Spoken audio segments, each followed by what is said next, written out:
I'm Ryan Dawson. I'm a resident of Buxton and Cape Hatteras.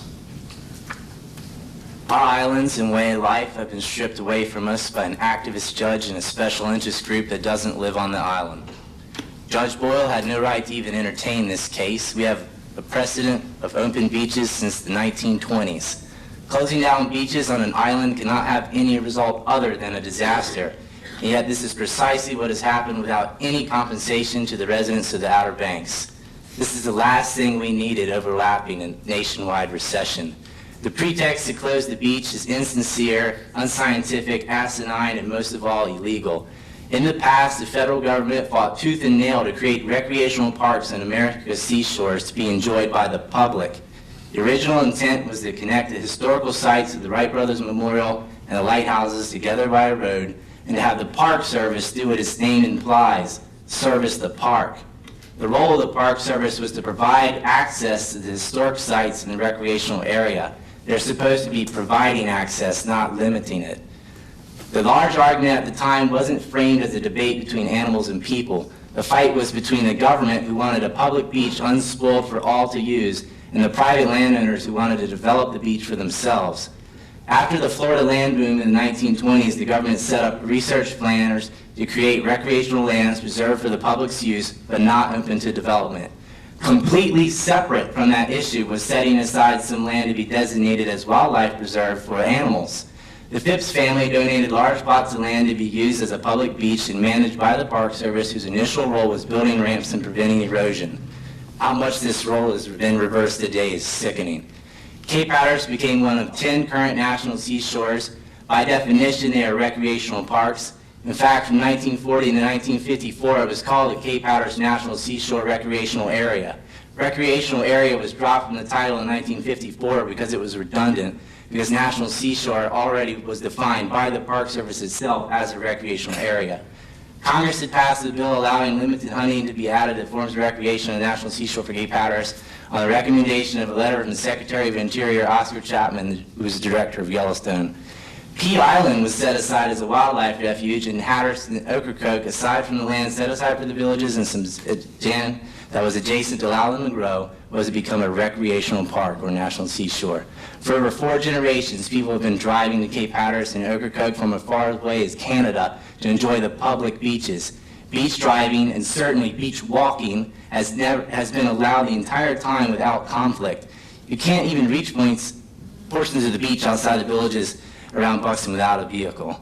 You cannot retroactively change a national seashore into a wildlife reserve any more than you could change a wildlife reserve into a recreational beach. If good hunting or crabbing were suddenly discovered on Pea Island, that would not mean some hunting interest group could go grab a questionable judge and start hunting on the wildlife reserve, which has been as such for nearly a century.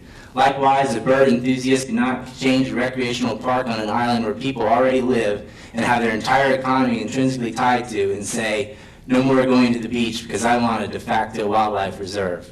There isn't any science to back the attacks on our civil liberties, only weak correlations of statistics which ignore numerous other variables and cherry-pick papers that aren't even subject to peer review, thus making them worthless.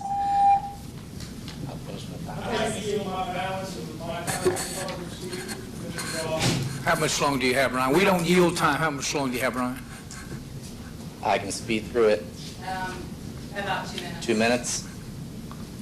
I'll skip it. Go ahead and finish. Go.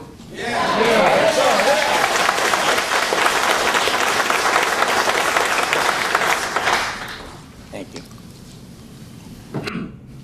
As Americans, as humans, we have a right to our own beach, our heritage, and a massive part of our cultural way of life as well as our economic lifeline. Same factions presenting the so-called science also issued a report claiming that there would be no economic impact from closing the beaches, which is completely laughable.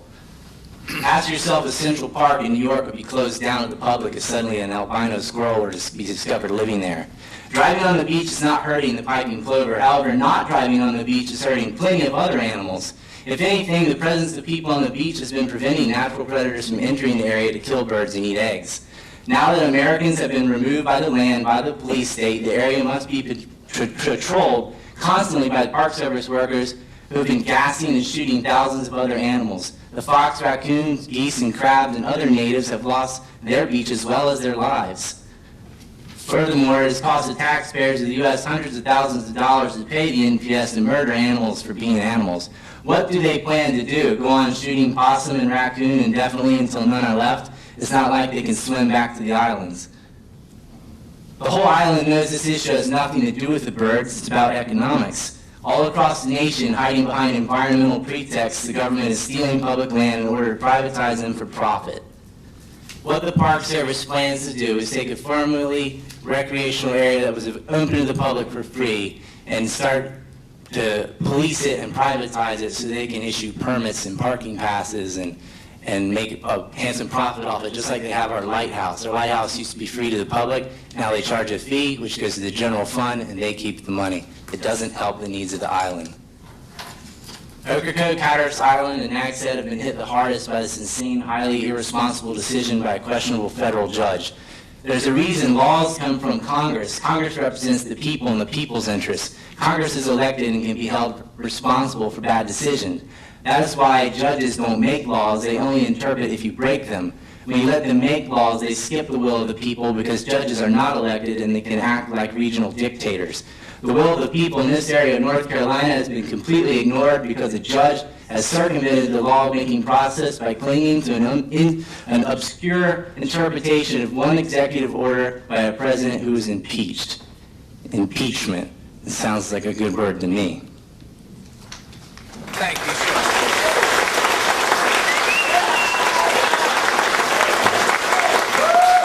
I had 30 more, but I ran out of time.